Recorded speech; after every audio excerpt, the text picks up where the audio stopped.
काशी में प्रताप मुकुट नाम का राजा राज्य करता था। उनका वज्र मुकुट नाम का एक लड़का था। एक दिन राजकुमार दीवान के लड़के को साथ लेकर शिकार खेलने जंगल में गया। घूमते घूमते उन्हें तालाब मिला। उसके पानी में कमल खिले थे और हंस किलोल कर रहे थे। किनारों पर घने पेड़ थे जिन पर पक्षी चहचहा रहे थे। दोनों मित्र वहां रुक गए और तालाब के पानी में हाथ मुंह धोकर ऊपर महादेव के मंदिर पर गए। घोड़ों को उन्होंने मंदिर के बाहर बांध दिया।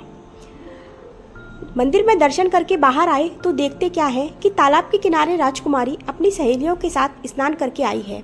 दीवान का लड़का तो वहीं एक पेड़ के नीचे बैठा रहा, पर राजकुमार से न रहा गया। वह आगे बढ़ गया। राजकुमारी ने उसकी ओर देखा तो वह उस पर मोहित हो गया।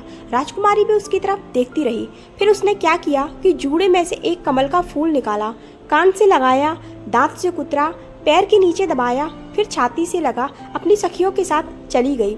उसके जाने पर राजकुमार निराश हो अपने मित्र के पास आया और सब हाल सुनाकर बोला, मैं इस राजकुमारी के बिना नहीं रह सकता, पर मुझे तो ना उसका नाम मालूम है न ठिकाना, वह कैसे मिलेगी। दीवान के लड़के ने कहा, राजकुमार आप इतना घबराए नहीं, वह सब कुछ बता गई है। दीवान ने कैसे जाना राजकुमार का सच? राजकुमार ने पूछा, कैसे? वह बोला, उसने कमल का फूल सिर से उतारकर कानों से लगाया तो उसने बताया कि मैं कर्नाटक की रहने वाली हूँ। दांत से कुतरा तो उसका मतलब था कि मैं दंतबाट राजा की बेटी हूँ। पाँव से दबाने का अर्थ था कि मेरा नाम पद्मावती है, और छाती से लगाकर उसने बताया कि तुम मेरे दिल में बस गए हो। इतना सुनना था कि राजकुमार खुशी से फूल उठा। बोला, अब मुझे कर्नाटक देश में ले चलो। दोनों मित्र वहां से चल दिए। घूमते फिरते सैर करते दोनों कई दिन बाद उसी शहर में पहुंचे।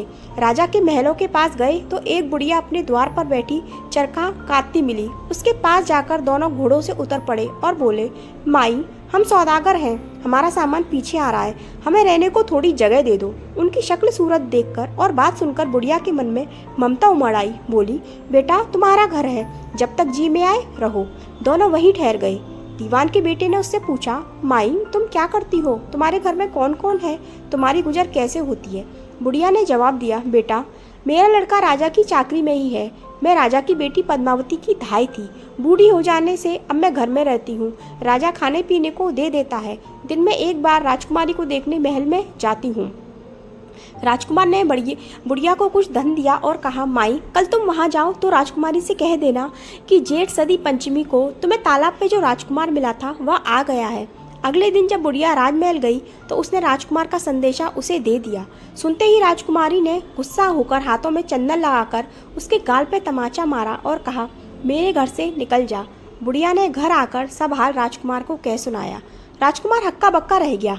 तब उसके मित्र ने कहा, राजकुमार आप घबराएं नहीं, उसकी बातों को समझें। उसने 10 उंगलियां सफ़ेद चंदन से मारी। इसका मतलब यह है कि अभी 10 रोज चांदनी के हैं। उनके बीतने पर मैं अंधेरी रात में मिलूंगी। 10 दिन के बाद बुढ़िया ने फिर राजकुमार की को खबर दी तो इस बार उसने केसर के रंग में 3 उंगलियां डुबोकर उसके मुंह पर मारी और कहा, भाग यहाँ से। बुढ़िया ने आकर सारी बात सुना दी। राजकुमार शोक से व्याकुल हो गया। दीवान के लड़के ने समझाया, इसमें हैरान होने की क्या बात है? उसने कहा था कि मुझे मासिक धर्म हो रहा है, 3 दिन और ठहरो। जब राजकुमार 3 दिन बीतने पर बुढ़िया फिर वहां पहुंची। इस बार राजकुमारी ने उसे फटकार कर पश्चिम की खिड़की से बाहर निकाल दिया। उसने आकर राजकुमार को बता दिया। सुनकर दीवान का लड़का बोला, मित्र उसने आज रात को तुम्हें खिड़की की राह बुलाया है। मारे खुशी के राजकुमार उछल पड़ा। समय आने पर उसने बुढ़िया को पोशाक पहनी, इत्र लगाया, हथियार बांधे। दोपहर रात बीतने पर वह महल में जा पहुंचा और खिड़की में से होकर अंदर पहुंच गया। राजकुमारी वह तैयार खड़ी थी। वह उसे भीतर ले गई। अंदर के हाल देखकर राजकुमारी की आंखें खुल गई। एक से बढ़कर एक चीज थी। रात भर राजकुमार राजकुमारी के साथ रहा। जैसे ही दिन निकलने को आया उसने उसे छिपा दिया। रात को फिर बाहर निकाल दिया। इस तरह कई दिन बीत गए। अचानक एक दिन राजकुमार को अपने मित्र की याद आई। उसे चिंता हुई कि पता नहीं उसके साथ क्या हुआ। उदास देखकर राजकुमारी ने कारण पूछा तो उसने बता दिया। बोला, वह मेरा बड़ा प्यारा दोस्त है, बड़ा चतुर है, उसकी होशियारी से ही तो तुम मिली हो। राजकुमारी ने कहा, मैं उसके लिए बढ़िया बढ़िया भोजन बनवाती हूँ, तुम उसे खिलाकर तसल्ली देकर लौट आना। खाना साथ में लेकर राजकुमार अपने मित्र के पास पहुंचा। वे महीने भर से मिले नहीं थे। राजकुमार से ने मिलने पर सारा हाल कह सुना दिया कि राजकुमारी को मैंने तुम्हारी चतुराई की सारी बातें बता दी हैं, तभी तो उसने मुझे यह भोजन बनाकर भेजा है।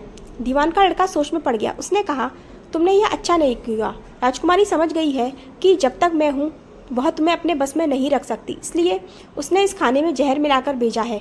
यह कहकर दीवान के लड़के ने थाली में से एक लड्डू उठाकर कुत्ते के आगे डाल दिया। कुत्ता खाते ही मर गया। राजकुमार को बड़ा बुरा लगा। उसने कहा, ऐसी स्त्री से भगवान बचाए, अब मैं उसके पास नहीं जाऊंगा। दीवान का बेटा बोला, नहीं, अब ऐसा उपाय करना चाहिए जिससे हम उसे घर ले चलें। आज रात को तुम वहाँ जाओ, जब राजकुमारी सो जाए तो उसकी बाई जांघ पर त्रिशूल का निशान बनाकर उसके गहने लेकर चले आना। राजकुमार ने ऐसा ही किया। उसके आने पर दीवान का बेटा उसे साथ ले योगी का भेष बना मरघट में जा बैठा और राजकुमार से कहा कि तुम यह गहने लेकर बाजार में बेच आओ। कोई पकड़े तो कह देना कि मेरे गुरु के पास चलो और उसे यहाँ ले आना। राजकुमार गहने लेकर शहर गया और महल के पास एक सुनार को उन्हें दिखाया। देखते ही सुनार ने उन्हें पहचान लिया और कोतवाल के पास ले गया। कोतवाल ने पूछा तो उसने यह कह दिया कि यह मेरे गुरु ने मुझे दिए हैं। गुरु को भी पकड़वा लिया गया। सब राजा के सामने पहुंचे। राजा ने पूछा, योगी महाराज, यह गहने आपको कहाँ से मिले? योगी बने दीवान के बेटे ने कहा, महाराज, मैं मसान में काली चौदस को डाकिनी मंत्र सिद्ध कर रहा था कि डाकिनी आई। मैंने उसके गहने उतार लिए और उसकी बाईं बांह में त्रिशूल का निशान बना दिया। इतना सुनकर राजा महल में गया और उसने रानी से कहा कि पद्मावती की बाईं जांघ पर देखो कि त्रिशूल का निशान तो नहीं। रानी ने देखा तो था। राजा को बड़ा दुख हुआ। बाहर आकर वह योगी को एक ओर ले जाकर बोला, महाराज, धर्मशास्त्र में खोटी स्त्रियों के लिए क्या दंड है? योगी ने जवाब दिया, राजन, ब्राह्मण, गौ, स्त्री, लड़का और अपने आश्रय में रहने वाले से कोई खोटा काम हो जाए तो उसे देश निकाला दे देना चाहिए। यह सुनकर राजा ने पद्मावती को डोली में बिठाकर जंगल में छुड़वा दिया। राजकुमार और दीवान का बेटा तो ताक में ही बैठे थे। राजकुमारी को अकेला पाकर वो अपने साथ ले और अपने नगर में लौट आए और आनंद से रहने लगे। इतनी बात सुनकर बेताल बोला, राजा, यह बताओ कि पाप किसको लगा? राजा ने कहा, पाप तो राजा को लगा। दीवान के बेटे ने अपने स्वामी का काम किया, कोतवाल ने राजा का कहना माना और राजकुमार ने अपना मनोरथ सिद्ध किया।